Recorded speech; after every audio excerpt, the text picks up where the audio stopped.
Saludos, buenos días, hasta las 9, tiempo para Iglesia Noticia en la cadena COPE.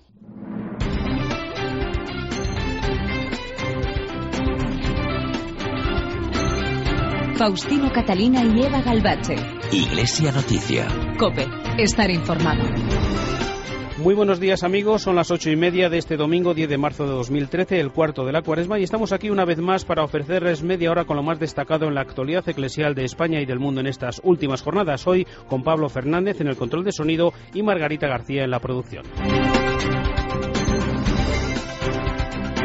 En este tiempo de actualidad que ahora comienza, les ofreceremos una amplia información sobre el cónclave que comenzará el próximo martes para la elección del sucesor de Benedicto XVI, después de una semana de congregaciones generales, la última prevista para mañana lunes. En ella se han abordado numerosos aspectos y problemas de la Iglesia en este momento, así como el perfil de quién será el nuevo Papa y que la Iglesia necesita en este momento.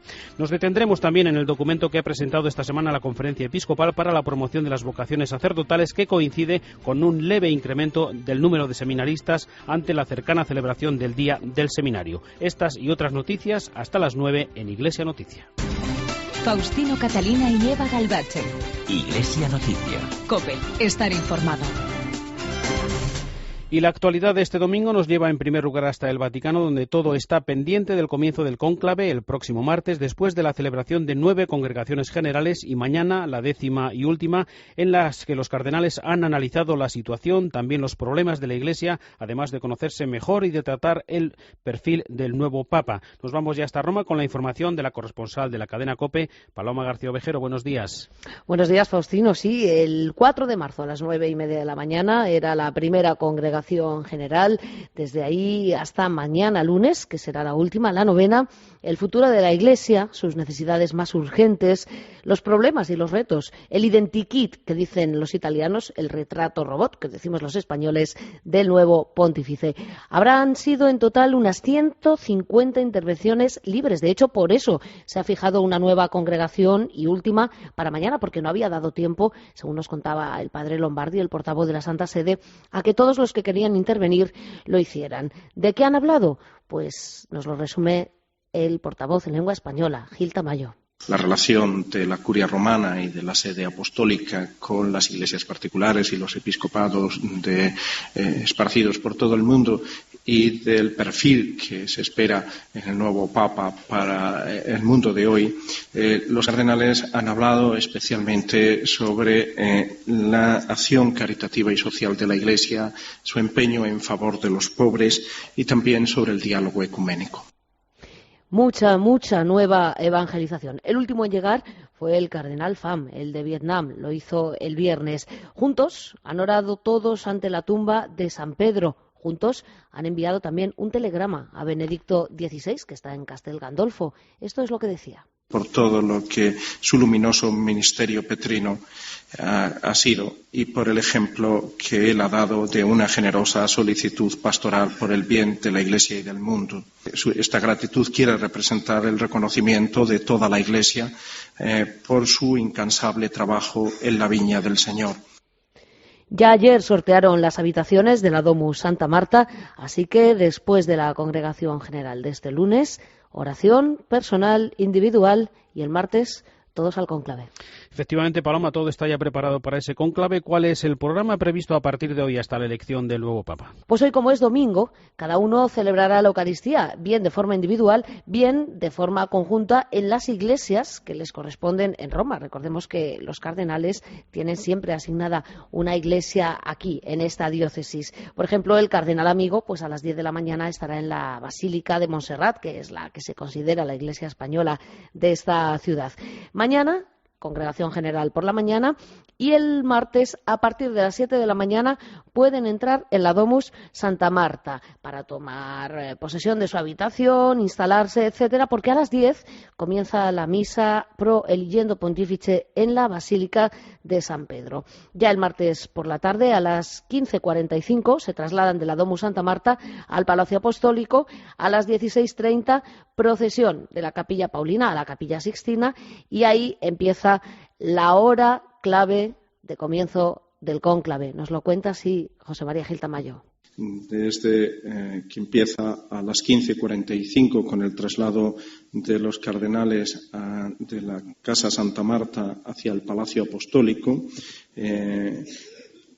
Está previsto que dure 1 hora, que hasta el pronunciamiento de las palabras extra omnes, con la que pues ya los cardenales quedan en cónclave absolutamente encerrados, y esa hora será emitida por el Centro Televisivo Vaticano. A partir de esa hora ya lo que se verán serán imágenes de la plaza de San Pedro. Sí. A partir de esa hora ya encerrados hasta que haya fumata blanca. ¿Cuándo se votará? Pues al final de la mañana y al final de la tarde. Es decir, habrá al menos 2 fumatas al día, porque se juntan todas las papeletas y se queman a la vez. Si en la primera votación de la mañana o en la primera votación de la tarde saliera la mayoría, los 77 votos que necesita el nuevo pontífice, es decir, al menos 2/3 de los 115 cardenales electores, pues entonces se adelantaría la fumata y habría una a primera hora de la mañana, en torno a las 10:30 o 11, y otra a primera hora de la tarde, a las 5:30 o 6 de la tarde. En resumen, hay que mirar la chimenea a las 7 de la tarde y a las 12 del mediodía. Y si sale humo antes, es que es blanco.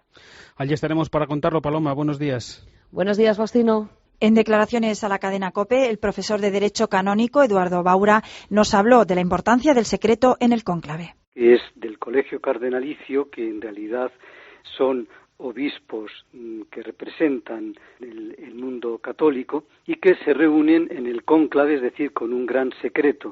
Y este secreto en realidad no es un afán de misterio, de esotérico, sencillamente es el modo de garantizar la libertad de cada cardenal. Por eso tienen que votar, el voto es absolutamente secreto. Antes de votar hacen esa fórmula de decir que en conciencia están eligiendo al que creen que tiene que guiar la Iglesia, y precisamente por eso el actual cónclave tiene todas estas características de mantener el secreto por completo.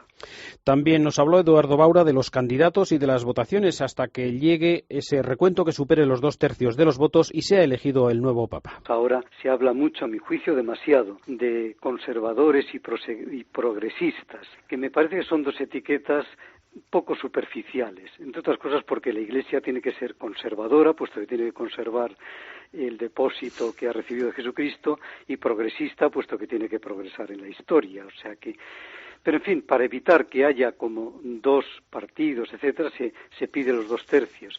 Como es sabido, en la Constitución Apostólica que había promulgado Juan Pablo II sobre el cónclave, se preveía que si después de 34 votaciones, que son muchas votaciones, después de 34 votaciones no se llegaba a un elegido, entonces los cardenales podían decidir pasar a la mayoría simple. Y esto Benedicto XVI, en cambio, lo ha actado, y por tanto es necesario que haya siempre 2/3. Y en fin, yo espero que haya estos 2/3 mucho antes de las 34 votaciones. Pues a la espera de la elección del nuevo Papa, entre la actualidad y el recuerdo desde Roma para Iglesia Noticia, el comentario de Paloma Gómez Borrero. Para los periodistas, conocer la fecha del inicio del cónclave es muy importante, tanto que el padre Lombardi, al terminar las congregaciones generales en la cotidiana rueda de prensa, empezaba siempre riendo y diciendo: lo siento, pero tampoco hoy tenemos fecha. Nunca, como en esta elección del pontífice, se ha visto la necesidad y la notable trascendencia del llamado precónclave, es decir, las congregaciones o reuniones en las que participan a puerta blindada no solo los 115 grandes electores, sino que esta vez también están presentes numerosos cardenales que por edad no entran en la Sistina. Son una validísima ayuda. En el aula del sínodo se escuchan las intervenciones, pero en los intervalos y por los pasillos continúan el intercambio de opiniones, de reflexiones, los diálogos, el conocerse entre unos y otros y lucidar. A los 3 cardenales del informe secreto sobre el escándalo Vatilix, Benedicto XVI les autorizó a responder a las preguntas que les pudieran hacer los cardenales durante las congregaciones generales, preguntas que los purpurados consideran útiles para mejor adentrarse en los entresijos de la curia, cuya reforma es una de las tareas más urgentes que le espera al nuevo Papa. En el viaje a Alemania, Benedicto XVI se lamentó precisamente de una iglesia tan estructurada que ahogaba la fe, un mecanismo burocrático elefantiásico que es esconde ambiciones, enfrentamientos, una curia que debe servir al vicario de Cristo, no sustituirlo. También se necesita tiempo para saber el Papa que necesitamos, quién puede ser ese pastor universal. El cardenal O'Brien, arzobispo de Boston, el capuchino, dijo que se necesita mano enérgica y guante de seda y que hable un lenguaje para reevangelizar hoy una sociedad descristianizada y enseñar a un mundo egoísta y sordo que Dios es caridad y amor. Es posible que el cónclave sea breve. Lo que es cierto es que, como ha dicho el cardenal amigo, la Iglesia no es un transatlántico de lujo ni una lancha veloz. Es una barca que navega a menudo entre fuertes borrascas, sin miedo, con la convicción de que el timón está en manos de Pedro, pero la guía el Señor. No tienen prisa los 115 cardenales electores. También sobre la renuncia de Benedicto XVI y la elección del nuevo pontífice nos llega el comentario de Miguel Ángel Velasco. Buenos días. Muy buenos días. En vísperas del inminente cónclave, del que saldrá elegido el sucesor de Benedicto XVI en la cátedra de Pedro el Pescador Galileo, y mientras la fecunda y esperanzada oración de la Iglesia se hace más intensa, importa sobremanera situarse en la verdadera dimensión de este acontecimiento eclesial. La verdad es que ayuda poco, o mejor dicho nada, el excesivo y desorientado ruido mediático. Benedicto XVI, pocas horas antes de dejar el Vaticano, denunció con palabras tan extraordinariamente interpeladoras que la mayoría de los medios las han silenciado por vergüenza, que junto al concilio real hubo otro concilio virtual de nefastas consecuencias para la vida de la Iglesia. Sería lamentable que junto al cónclave real hubiera ahora también un cónclave virtual, y más lamentable aún sería que el sencillo pueblo cristiano se dejara aturdir por este ruido vacío y contraproducente.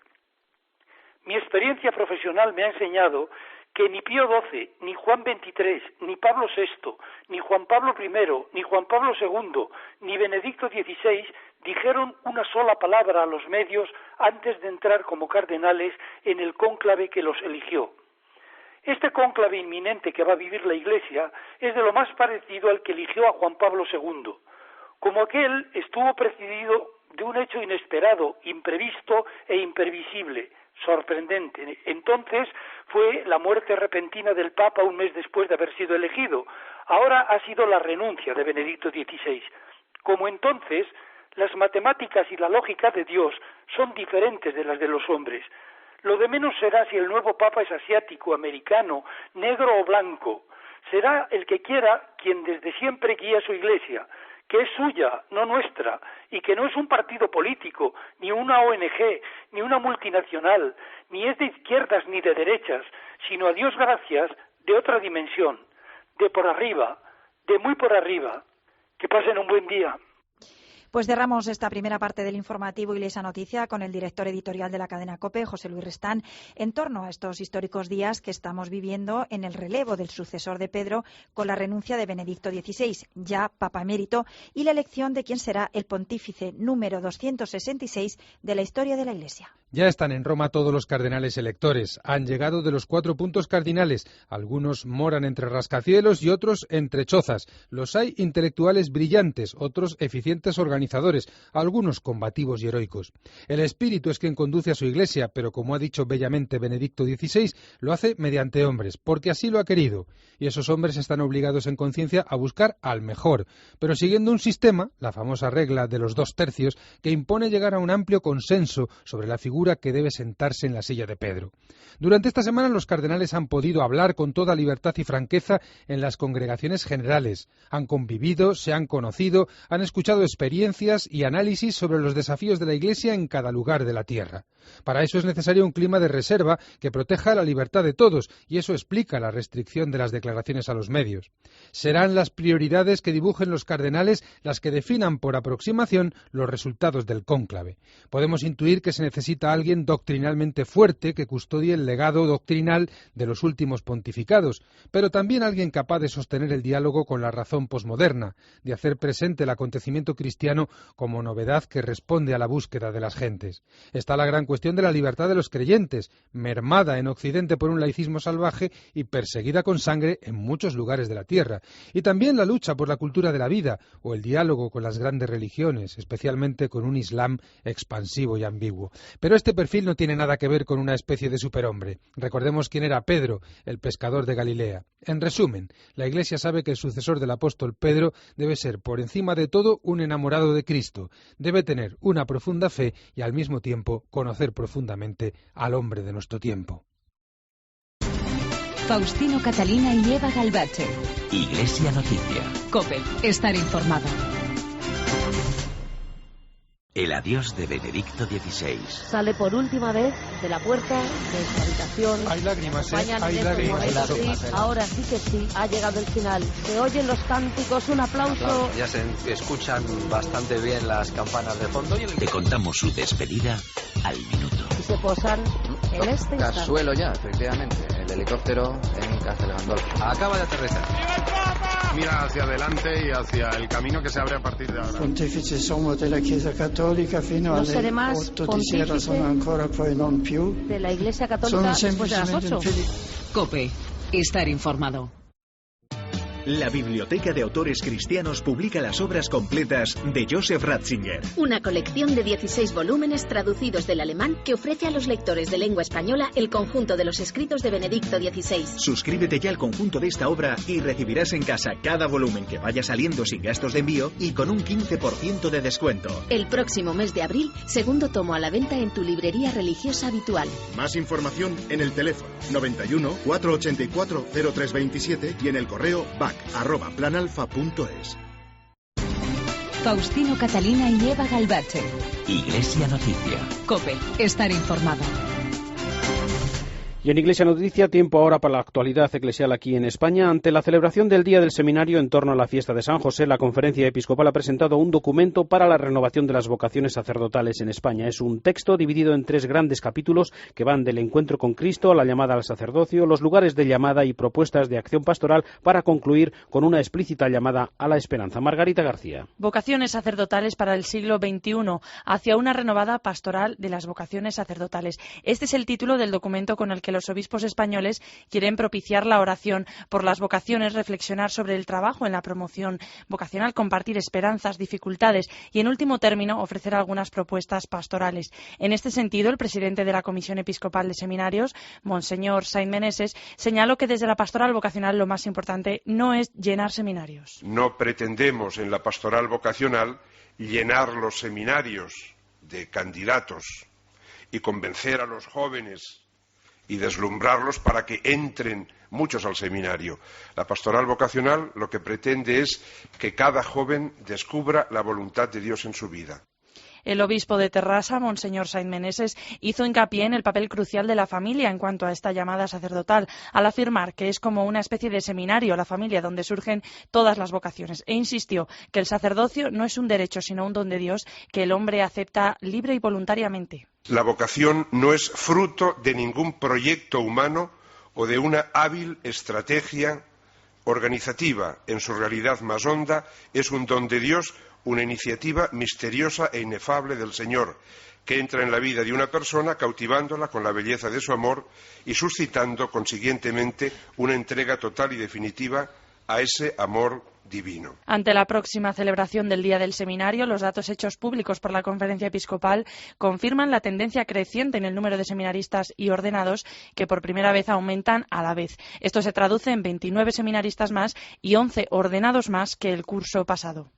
Gracias, Margarita. En esa rueda de prensa de presentación del documento sobre las vocaciones sacerdotales, el secretario general y portavoz, Juan Antonio Martínez Camino, se refirió una vez más a la escasa protección de la familia en la legislación española. Que este reconocimiento de la unión conyugal como la unión del esposo y la esposa, del hombre y de la mujer, haya desaparecido de la ley, el reconocimiento específico, lo repito, pues es de una trascendencia que los obispos no se cansan de explicar, pero no por entrar en política, sino porque está en juego los derechos fundamentales de las personas, la convivencia en su raíz básica y la educación de los ciudadanos.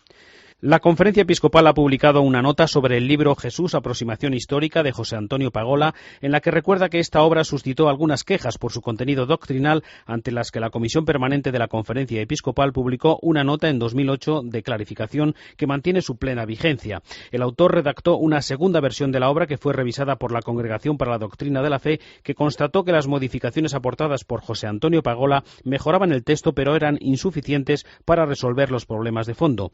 Tras un detenido estudio, la congregación determinó que el libro, aunque no contiene proposiciones directamente contrarias a la fe, es peligroso a causa de sus omisiones y de su ambigüedad sobre el tratamiento al separar el llamado Jesús histórico del Cristo de la fe. Por último, en una carta del pasado 19 de febrero, la congregación comunicó al obispo de San Sebastián que el autor ha respondido satisfactoriamente a sus observaciones y que se le debe exhortar a introducirlas en futuras ediciones de la obra, a la que, no obstante, no se le podrá dar el imprimatur.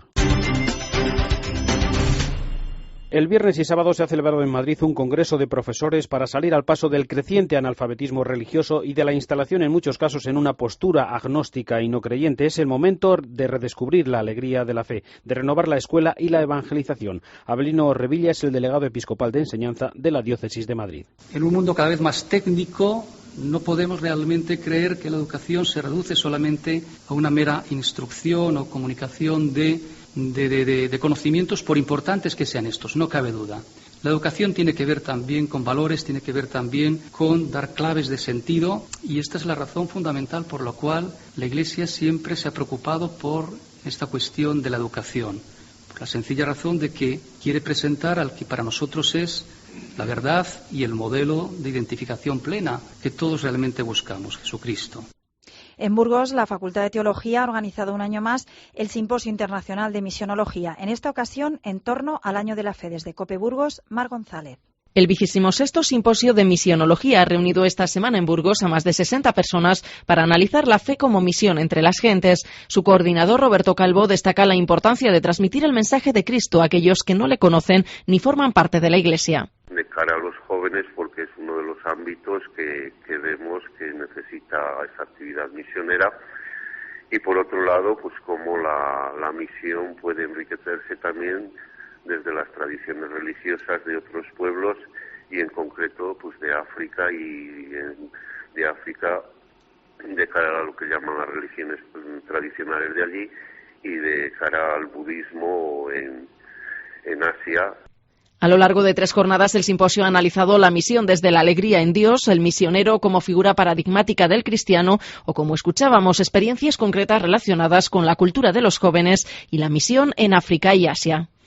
En Málaga se ha presentado esta semana una guía de acción social de la Iglesia en Andalucía, con 2 versiones, una en papel y otra online, que permite conocer los centros y los recursos con que cuentan, desde Cáritas a las obras sociales de las hermandades y cofradías. COPE Málaga, Carmen Cerván. La Iglesia presenta la segunda edición de una guía social que aúna todos los recursos disponibles para personas de sectores vulnerables, como dependientes, mayores o minorías étnicas. Es una iniciativa de la Conferencia Española de Religiosos y de Cáritas, en la que también han colaborado las hermandades y cofradías. Esta guía recoge un listado de programas y centros por localidades que facilita la búsqueda a quienes precisen algún servicio. Gabriel Leal es vicario episcopal para la acción caritativa y social.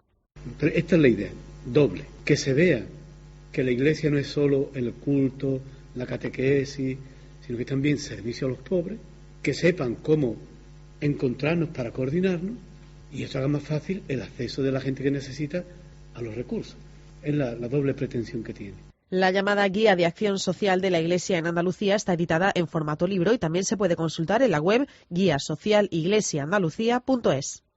Hoy se celebra la primera de las Javieradas, peregrinaciones al Castillo de Javier, en torno al patrono de las misiones y de Navarra, San Francisco Javier, que convoca cada año a miles de personas, como nos recuerda Maite Moro desde COPE Pamplona. A las 8 de la mañana comenzaba en Sangüesa el Viacrucis de la primera Javierada, que culminará en torno a las 10 en Javier. A esa hora el arzobispo de Pamplona y obispo de Tudela, Monseñor Francisco Pérez, va a presidir la Eucaristía en la explanada del castillo. Como cada año, son miles los peregrinos que se acercan hasta hasta esta pequeña localidad navarra, cuna de San Francisco Javier, para participar en lo que constituye la mayor manifestación de religiosidad popular de esta comunidad. La tradición se ha cumplido también en esta ocasión y los peregrinos han llegado a pie desde Pamplona, la mayoría de ellos realizando el camino ayer por la tarde o incluso durante toda esta pasada noche.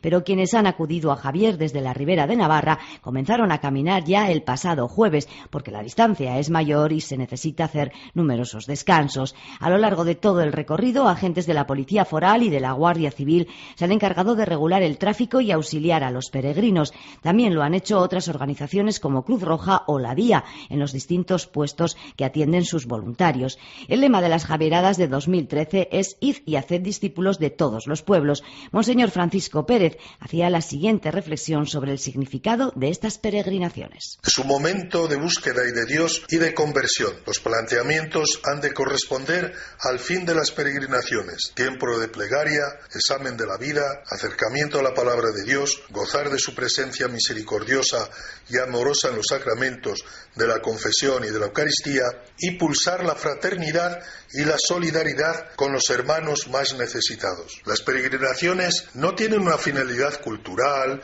sentimental o de un relax corporal. Esto puede ser el envoltorio, pero el núcleo fundamental es abrir el corazón como San Francisco de Javier a la voluntad de Dios.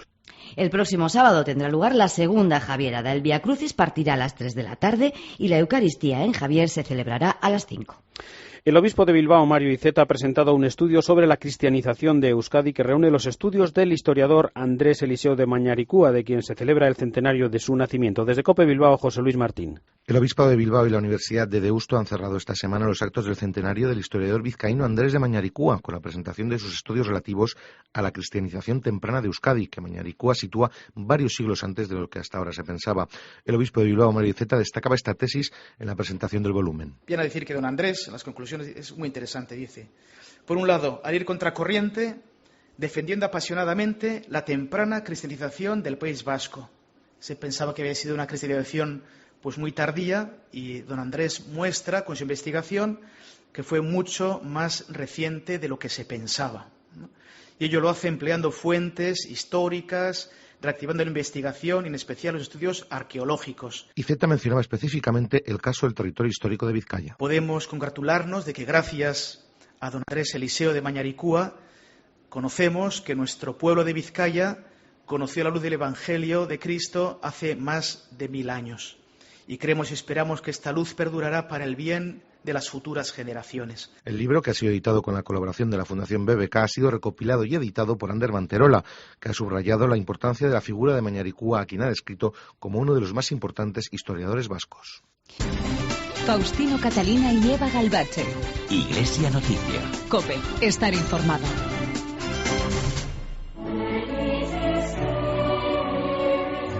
Coincidiendo con el Año de la Fe, llega a España El Gran Milagro, una película de animación con un profundo contenido sobre la misa. Ven con toda tu familia. Estreno en cines el 8 de marzo. Mira bien, hay un ángel a tu lado. Más información en elgranmilagro.es. En COPE, la última hora es lo primero. Juan Pablo Colmenarejo. Con noticia de última hora, acaba de confirmarse por parte del gobierno de Venezuela el fallecimiento del presidente Hugo Chávez. Corresponsal de la cadena COPE, Jacobo García. ¿Qué tal? El vicepresidente Nicolás Maduro está apareciendo ahora mismo en televisión, en cadena nacional, rodeado de todos los ministros. Esa es la noticia ahora mismo. COPE. Estar informado. No hay tiempo para más. Hasta aquí la actualidad eclesial en el informativo Iglesia Noticia en la cadena COPE en este domingo 10 de marzo de 2013, pendientes del Vaticano y del proceso para la elección del sucesor de Benedicto XVI. Volveremos dentro de 7 días, a partir de las 8:30. Hasta entonces, que pasen una feliz semana. Un saludo de Eva Galbache y Faustino Catalina. Les dejamos ahora con la última hora de la actualidad en España y en el mundo, y después con la Santa Misa.